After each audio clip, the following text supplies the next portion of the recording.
ដោយសារតែលើកខ្ញុំបានបើកទលំទលាយសម្រាប់បងប្អូនអាចតាក់ទងក្នុងការគេហៅថាជជែកគ្នាបាននៅតាមរយៈ Telegram បងប្អូនព្រោះពេលមុនគឺមិនសូវបានតាក់ទងទេមានន័យថាបងប្អូនមិនអាចតាក់ទងខ្ញុំបានមិនដឹងតាក់ទងតាមណាតែពេលនេះអាចតាក់ទងឬក៏គេហៅថាសម្ដែងសម្ដៅគ្នាបានតាមរយៈលេខ Telegram ផ្ទាល់តែម្ដង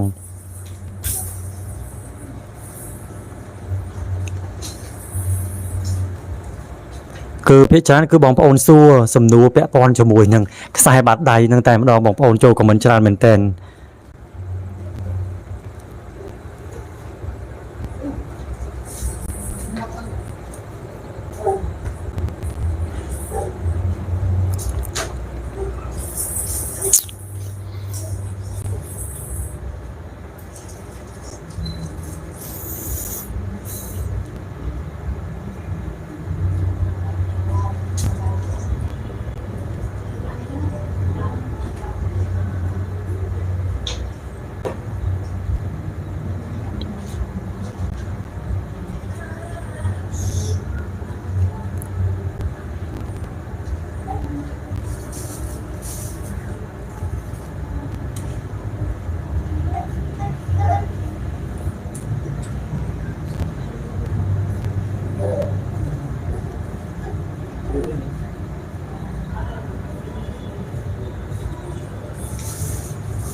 បងប្អូនដែលមានសំណួរអាចចូលមកខមមិនបានខ្ញុំបាទឆ្លើយជូនហើយ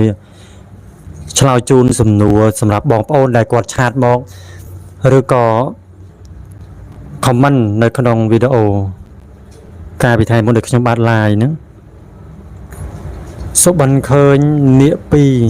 2ចេញមកពីដងប្រាប់ឲ្យខ្ញុំនិមន្តលោកមកតាមក្រោយ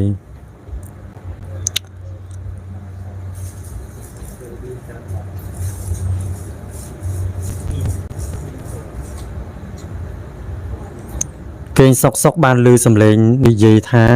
ទេវតាមកជួយតែទេវតាមានន័យបែបណាដែរបងប្អូនដែលទទួលការនិមិត្តអំពីអង្គញាណផ្សេងឬក៏ពពួកទេវតាអីហ្នឹងគឺសុទ្ធតែមានឧបនិស្ស័យចាស់ហើយបងប្អូនគឺមានន័យថានៅក្នុងថ្ងៃខាងមុខអង្គញាណឬក៏សម្បកកូនចៅណាដែលមានការប្រតិបត្តិបានត្រឹមត្រូវឬក៏រក្សាខ្លួនដោយប្រពៃមានបុណ្យចាស់មកនោះគឺមានន័យថាមានអង្គញាណតាមរក្សាការពារតាមជួយតាមដាស់តឿនមានន័យថាអញ្ចឹងលោកមកនេះគឺមកដើម្បីដាស់តឿនជួយតម្រង់យើងព្រោះថាបុគ្គលល្អគឺតែងតែមានទេវតាតាមថែរក្សាដូច្នេះនេះក៏ដោយសារឧបនិស្ស័យចាស់របស់យើងដែរដៃខ្ញុំមានផ្កាឈូកមានកូនស្លឹកឈូកក្រពុំដោះរឹតតែច្បាស់ហើយដូចភ្នែកដោះចំកណ្ដាលដៃនឹងហើយបងប្អូនណាដែលមានសញ្ញាដែលគេហៅថាផ្កាឈូកឬក៏ស្លឹកឈូកក៏ដោយបងប្អូនជាសញ្ញាផ្កាឈូកដោះនៅខ្សែបាតដៃហ្នឹងគឺសុទ្ធតែមានឧបនិស្ស័យបុកវិធានកំពុងពោះហើយជាអ្នកមកសន្សំបារមីហើយកំពុំឈូកនេះគឺពាក់ព័ន្ធជាមួយនឹងការគេហៅថារក្សាកុសលដោយបុណ្យចាស់របស់យើងពីអតីតមកគឺកាលណាតែមានការកសាងនូវកុសលធម៌ច្រើនគឺឧបនិស្ស័យនឹងផុសមកគឺទៅតាមកុសលវិបាកគឺមានការខុសទៅតាមខ្សែបាតដៃឬក៏សញ្ញាបាតដៃនឹងឯងដូចជាសញ្ញាស្លឹកពោសញ្ញាគុណអីជាដើមសិតតែជាខ្សែសញ្ញាពិសេសដែលយើងគួរកត់សម្គាល់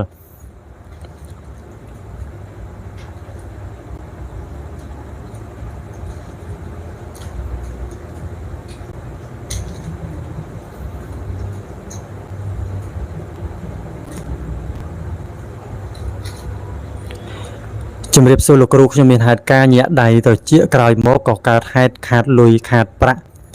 តែធ្វើយ៉ាងម៉េចបញ្ជាខាតលៀបខាតលុយកាក់នឹងបានលោកគ្រូ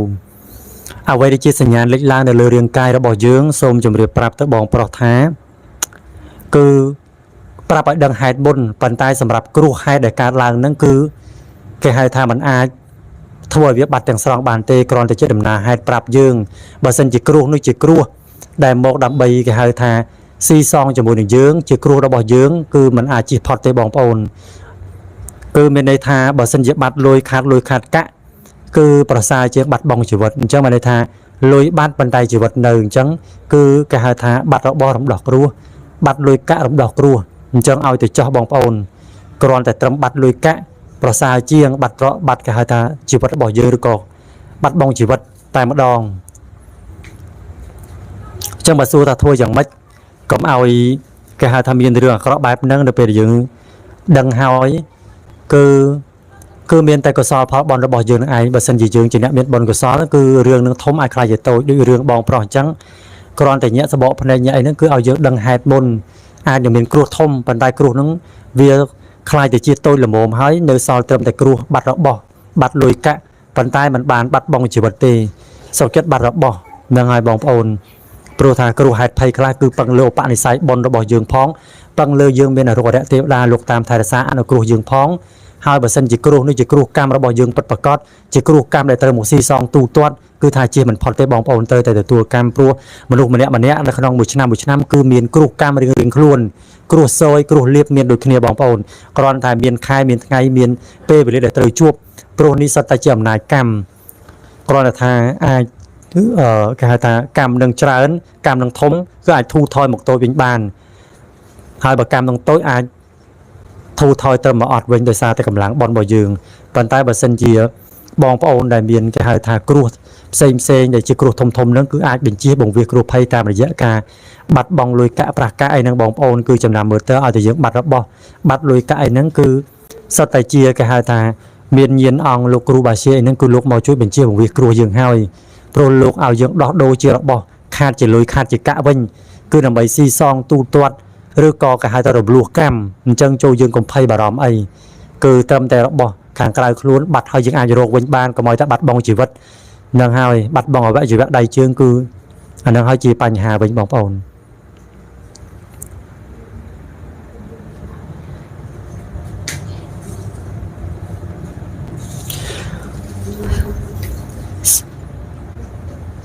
ខ្ញុំសុបិនថាបានដល់កន្លែងមួយពេលនោះស្ដេចនាគខ្មៅចេញមកទ្រង់ក៏មើលខ្ញុំក៏មើលទៅទ្រង់វិញទ្រង់ក៏លេបខ្ញុំចូលក្នុងពោះតើមានន័យយ៉ាងណាសូមបញ្យល់ផងទៀតចំពោះសុបិនឃើញអង្គនាគខ្មៅមករកហើយលេបគាត់ចូលទៅក្នុងពោះនេះគឺបញ្ជាក់ថាឧបនិស្ស័យរបស់យើងពីអតីតមកនឹងគឺជាពូជពងអង្គញាណនាគហើយនាគដែលឡើងមកនេះក៏ជាញាតិដែលមានជាប់ជំពាក់គេហៅថាកម្មគ្នាទៅវិញទៅមករវាងការសងគុណឬក៏រវាងគ្នានឹងគ្នាទៅវិញទៅមកអញ្ចឹងពេលចិត្តនេះគេឡើងមកលេបយើងមានន័យថាគឺគេចង់ឡើងមកដើម្បីនឹងរោគគេហៅថារោគម្ចាស់កម្មពៀឬក៏រោគមុខយើងនឹងតែម្ដងដូច្នេះហើយគេលេបយើងគឺគេមិនចង់ឲ្យយើងទៅណាទេប្រៀបដូចជាអ្នកដែរគេហៅថារោគគ្នាឃើញហើយគឺមិនចង់បាត់បង់គ្នាទៅណាទេ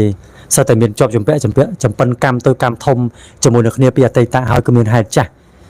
អញ្ចឹងហើយគឺមានតែការបួងសួងផ្សាយមេត្តាឲ្យប្រាប់ឲ្យលោកគឺត្រឹមតែថែរក្សាការពារទៅកុំឲ្យលោកលេបឬក៏លោកគេហៅថាមកធ្វើអីយើងព្រោះថាយើងកើតមកជាមនុស្សហើយមិនមែនជឿជាពូជពងនេះទៀតទេដូច្នេះ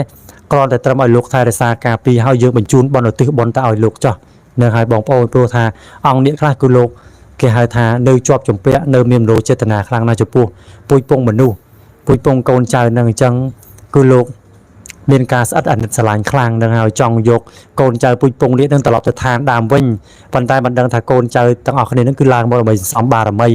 គឺมันអាចទៅដល់ងាយទេអញ្ចឹងមានតែការបងប្អូនទាំងអស់គ្នាដែលមានសុបិនបែបនេះគឺមានតែការគេហៅថាបួងសួងឲ្យទិដ្ឋានដើម្បីប្រាប់លោកទៅវិញកុំឲ្យលោកមកយកឬក៏គេហៅថា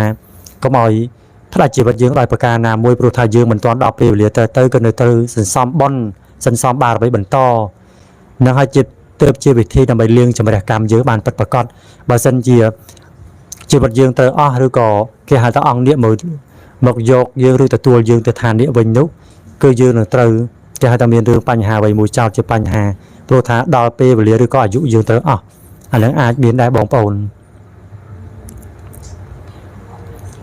សមាធិច្រើនតែម៉ោង11អត់អីទេបងលេខ11គឺជាលេខល្អប្រពៃហើយអត់អីទេលេខ11គឺដូចជាលេខ1អញ្ចឹងបងប្អូនលេខដែលនៅក្នុងចំណោមលេខខាងមុខគេលេខ11ក៏ជាលេខល្អប្រពៃដែរហ្នឹងហើយ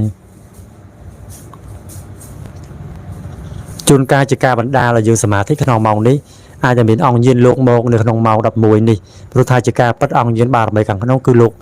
ពេញចិត្តក្នុងម៉ោង11នេះតែម្ដងគឺ11បងប្អូនខ្លះគាត់ពេញចិត្តសមាធិម៉ោង9ម៉ោង7ឬម៉ោង12ទៅតាមអ្វីដែលគាត់អាចអធិស្ឋានឬក៏ការទំនេរឬក៏ការឆ្លៀតបានហ្នឹងហើយអត់អីទេ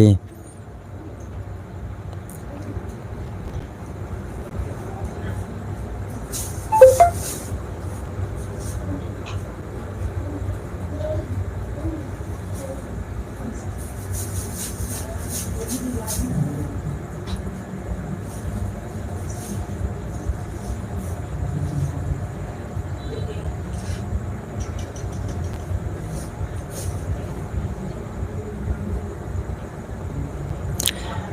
បិនឃើញនេះករីច្រើនដងព្រមទាំងលោកតាអីសី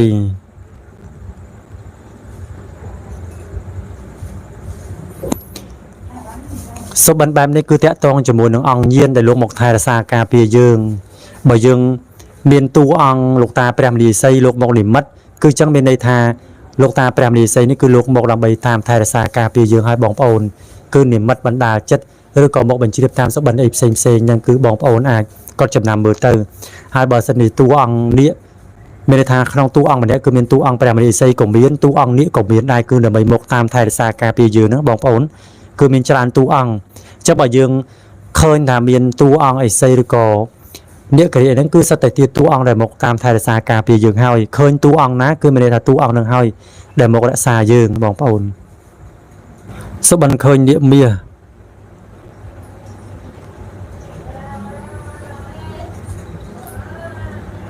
និងនាគបៃតង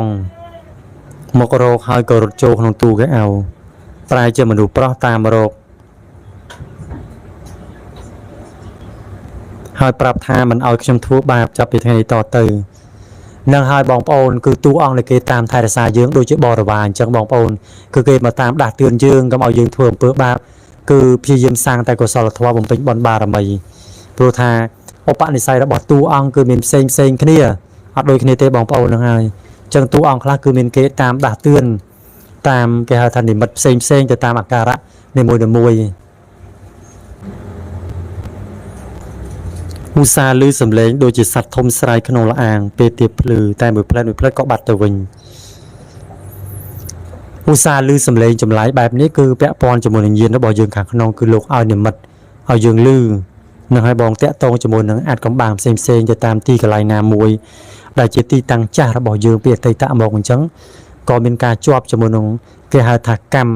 ផ្សេងដែលយើងបានធ្វើអញ្ចឹងគឺតែងឮសំឡេងនិមិត្តនឹងឡើងព្រោះមិនដឹងថាយើងបានធ្វើកម្មអីពីអតីតមកដែលពាក់ព័ន្ធជាមួយនឹងរឿងរ៉ាវទាំងអស់នេះអញ្ចឹង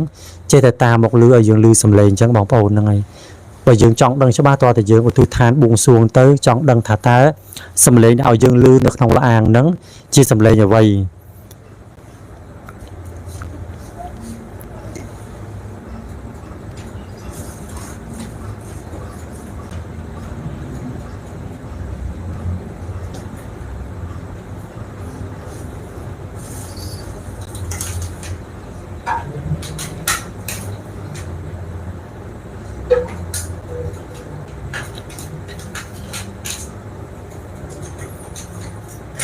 រូបនៅលើបាតដៃមិនថារូបអីក៏ដោយបងប្អូនគឺរូបសឹកឈើក៏ដោយរូបដើមឈើក៏ដោយយើងមើលសម្គាល់ខ្លួនយើងហ្នឹងហើយគឺមានផ្នែកដែលត្រូវសម្គាល់នៅលើបាតដៃរបស់យើងហ្នឹងគឺសិតតែមានអត្ថន័យ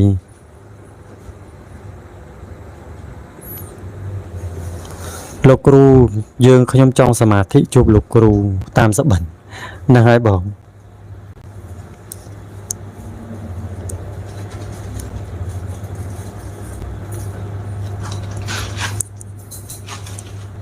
សុបិនឃើញខ្លួនឯងបាត់ចិញ្ចៀនក៏រាវក្នុងទឹកជាមួយនារីម្នាក់ហើយក៏រកឃើញចិញ្ចៀននោះចិញ្ចៀននាគខ្មៅហើយខ្ញុំញញឹមរួចដើរចេញ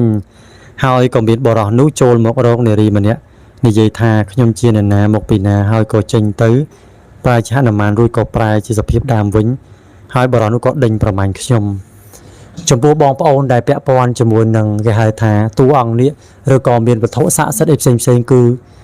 ច្រើនណាស់បងប្អូនគឺមានពួកអសរពួកអីផ្សេងតាមបន្លំនឹងឲ្យតាមប្រមាណយើងតែម្ដងដោយសារតែគេដឹងរិទ្ធអនុភាពរបស់នោះជួនកាលជារបស់នៅក្នុងសុបិនទេប៉ុន្តែគឺអាចមានរបស់នៅខាងក្រៅទៅតាមឧបនិស្ស័យរបស់យើងគឺកាលណាតែយើងបំពេញបដិបត្តិបានគឺមានគេហៅថារបស់ពិតប្រាកដគឺអាចនឹងផុសមកឲ្យយើងគឺនៅក្នុងឆ្នាំ2024នេះគឺបងប្អូនដែលមានរបស់ជាវត្ថុស័ក្តិសិទ្ធិផ្សេងហ្នឹងគឺអាចមានផុសមកដើម្បីជួយទ្រទ្រង់យើងដែលជាសម្បករបស់លោកអញ្ចឹងព្រោះ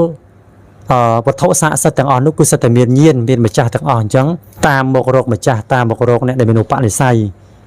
អញ្ចឹងគឺមានការសុបិនហ្នឹងគឺអាចនឹងមានដំណើរទុកថានៅថ្ងៃខាងមុខគឺច្បាស់ជាអាចបានរបស់ហ្នឹង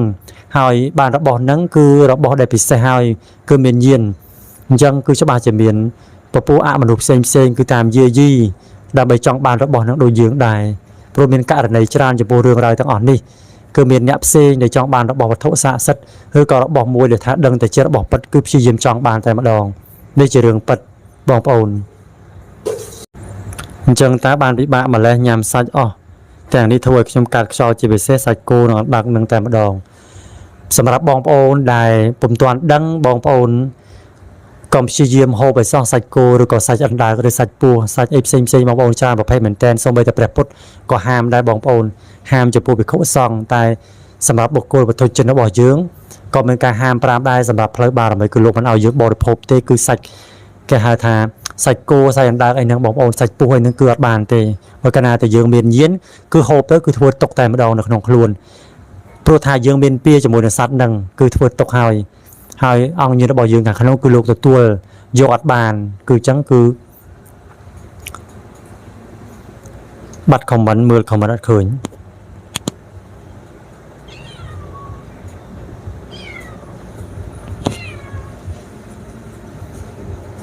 อันนั้นทายยังไม่แทนได้ลายบัตรของมันอันนั้นถ้าบองโอนกับมันอีกไรโจมือฉันบอกโอน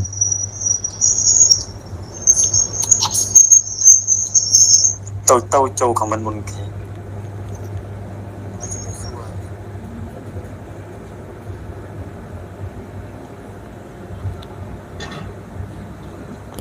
ลูกครูเจอแต่ชื่อก็บาเล็บธนาบัตรโมปีลูกครูจำเรียบซัวอังสองสบายบาจำเรียบซัวบองและขนาเตวีจำเรียบซัวบองบุญเทือนกงธิดาไปซัวสดายโลกสุบันเคยเนี้ยมวยกูเข้าในเรือเมฆบนใต้ตรงในใยหมอกการขยมท้า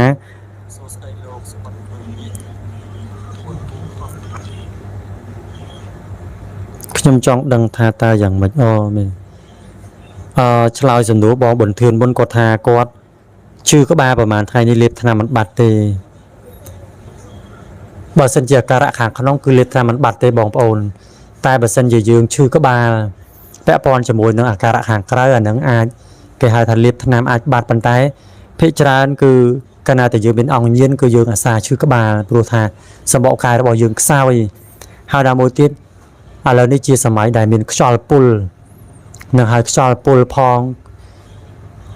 หายอาหารหรือยังยำประจำไทยนั่นก็มีสารทิศกีมีได้โดยเฉพาะเธอปลองประจำเมนเทนหายนี่หายตืบอาจบรรดาหรือยังเป็นการชื่อกบาหายแปะปอนจะบนการกัดบ่อยังพ้องนังหายก็ถวยยังชื่อกบาได้บองปอนเปคลามันเป็นจิรุขังขนองไตจิรุขังขนายบางสันดิชื่อกบามันบัดเป็นสัญญาปียางที่mỗi aiจะมีเย็นขังขนองนังหายแต่โลกบกจัดเยื้องหายที่ปีคือแปะปอนจะมวยนังกาปูลขนมปะยากกะโดยเฉพาะชุดสกามพ้องตูรซับหายนักชอลปูลจีดามก็ถวยยังชื่อกบาได้บองปอนจังยังเตยกับนอดมือใช่ป่ะบางสันเดนในชื่อมันบาดเตี้ยก็ยังเตยปัญญาเตยมือปีนัดมือปีกรูมือบองปอนโดยซาแต่โรคนี่คือชื่อกบานี่แปลว่ากำหนดสมควรแต่ตายบางสันยังชื่อหาบัดชื่อบัดอันนั้นแปะปอนจะบนการอาหารขนมชาญตายบางชื่อมันบัดคือแปะปอนจะบนเรียงกายยืงพ้องแปะปอนจะบนคางขนมยืงหายบองกงธิดาไปบางคณะสบันเคยเนี่ยคือโลกบางฮานคือเป็นในทางโลกหมกนิมัดหมกนับใบบางฮานยืงโปรยืงจินเยอะบอลโลกอย่างนี้เมนูปะในไซน์จังคือตายแต่ตัวการนิมัดตัวการนิมัดเซ็งไปอ่างเย็นบาร์ไม่เดี๋ยวโลกบางฮานดูจิตตัวอ่างนี้จังบองเอาหนึ่งไง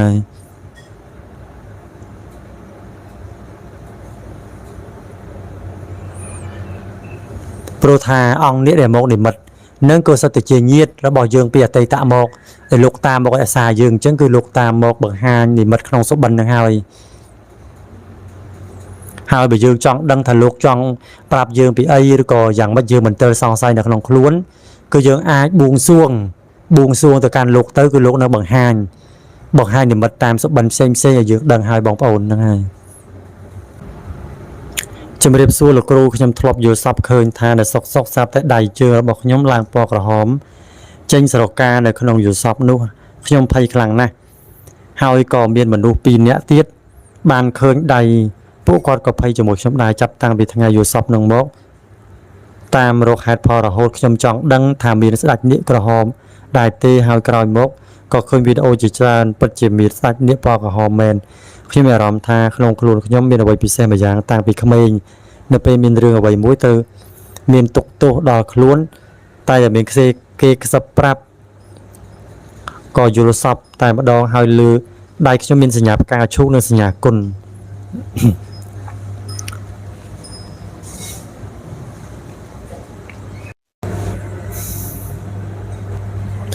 ពាក់ព័ន្ធជាមួយនឹងសុបិននិមិត្តដែលខ្ញុំបានអានបាញ់មិញនេះគឺបងប្រុសគាត់សុបិនឃើញនាគសុបិនឃើញអាការៈដែលពាក់ព័ន្ធជាមួយនឹងសការនាគឡើងពណ៌ក្រហមនៅក្នុងសុបិននិមិត្តតួអង្គនាគក្រហមពិតជាមានបងប្អូនគឺនាគក្រហមពិតជាមានមែនហើយមានទៅដល់500អង្គឯណោះតួអង្គសម្បកនាគក្រហមឯណោះបងប្អូនច្រើនណាស់អញ្ចឹងបើកាលណាយើងឃើញសញ្ញាណប្លែកៗក្នុងសុបិនគឺបញ្ជាក់ថាយើងជាតួអង្គញៀនរបស់នាគក្រហមនឹងហើយបងប្អូនហើយកាលណាតែយើងមានញៀនគឺយើងមានសញ្ញាពិសេសមានអមនុស្សដូចជាពពួកទេវតាបារមីគឺលោកតាមថែរក្សាការពារយើងអញ្ចឹងនៅពេលដែលយើងមានគ្រោះភ័យគ្រោះអីគឺលោកតែងតែមកខ្សឹបប្រាប់រឿងមុនឬក៏ប្រាប់ឲ្យយើងបញ្ជាបង្រៀនគ្រោះភ័យនឹងបាន